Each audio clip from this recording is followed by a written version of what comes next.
Number 15. Okay, I'm going to share this with you guys. And, you know, Glenn Beck is, you know, he's the new mainstream spokesman for, you know, I guess you could say the conservative movement. And, man, I just recently saw some videos where he was trashing the 9/11 victims and the 9/11 victims that were questioning what happened at, you know, 9/11. And he says that he hates them. And, you know, makes me, you know, I don't want to judge Glenn Beck. I mean, I don't know the motives of the man, but why? Oh, you know, after hearing that video, it's like, I got to question what the hell is going on. How can he change from that to what he's doing now in such a short period of time? So if you get a chance, I'll try to put the edit tab so you can look at the video. But Glenn Beck says some incredibly hateful stuff to the 9/11 victims, and all they were doing is questioning. You know, we're calling for a new 9/11 investigation, but in any event, also Glenn Beck, you know, there's a video out about him about how he was questioning the FEMA camps, and then like less than 24 hours later, he says he doesn't believe they exist, which was total contradictory to what he was saying 24 hours earlier. So if you got to look at that video and say, what the hell's going on? I mean, I don't want to slam Glenn Beck. I don't know the motives of the man. It's hard for me to judge a man as a, you know, just seeing him on TV, but there's certainly something not right. Something doesn't line up. Something, you know, he says one thing at one time and he says something else at another time, and it's like they're only like 24 to 48 hours apart. How could he swing so violently to saying that FEMA camps exist and he's investigating it and he's very concerned about it? To, you know, now he's saying that they don't exist, but he doesn't say they don't exist and we fully investigate it. He just says they don't exist and he doesn't give any reasons whatsoever. You know, I just have a hard time following the man because his consistency is lacking.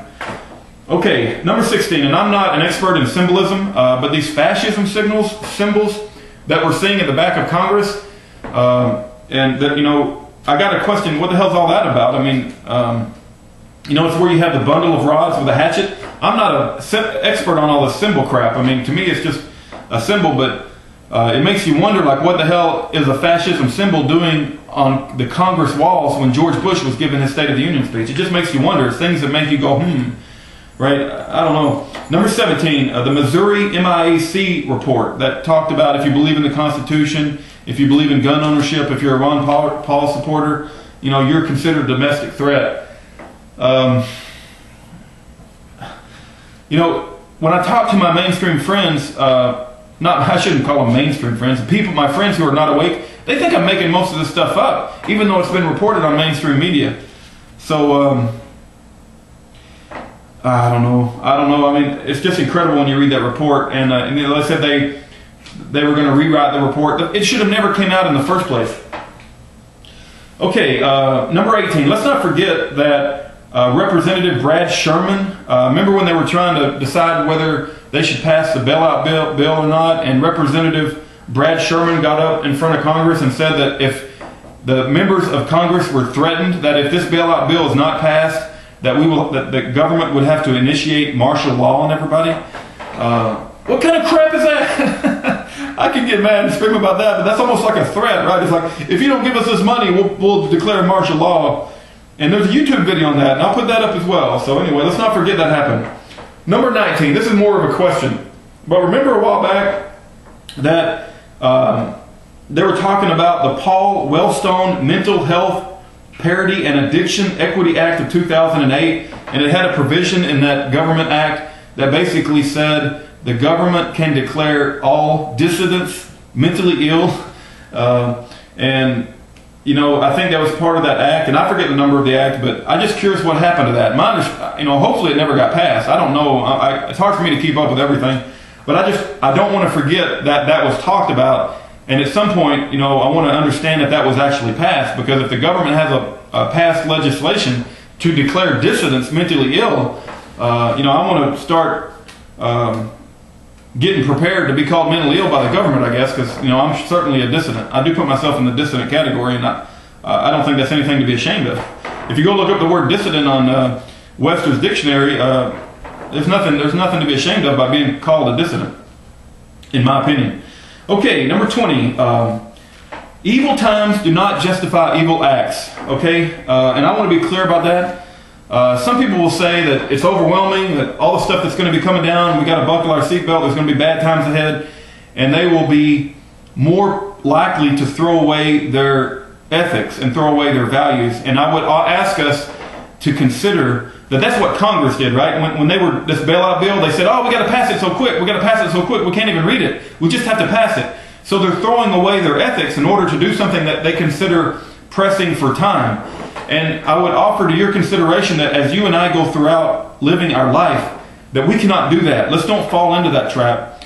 That we have to hold on to our ethics and hold on to our values very strongly. And we have to treat everybody exactly the way that we always would have, no matter if it's good times or bad times. And you know, things may get desperate and things may get worse, but we have to hold on to our ethics and our values, otherwise we lose who we are.